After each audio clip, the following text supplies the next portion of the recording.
Hello guys, welcome back to the channel, and there's today's tutorial. I'm going to show you how we can make a schedule in Google Sheets.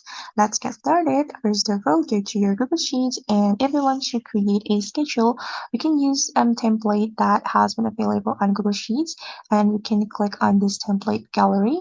Then since we want to make a schedule, we can tap on schedule option right here. All right, and wait for a moment, it's still loading, guys. All right, and now the schedule has been created, and you can customize the color of the schedule.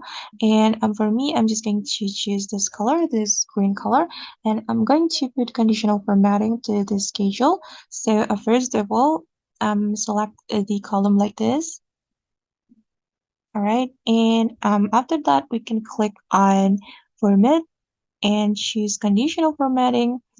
And for me, I'm just going to click on, I'm just going to choose text contains, and I'm going to add meeting right here.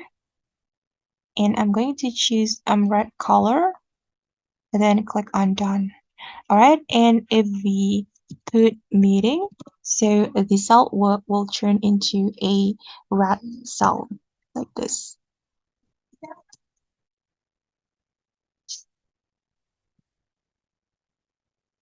Okay guys, and that's how we can create a schedule in Google Sheets. I hope this video will be useful for you. Thank you so much for watching, and see you on the next video.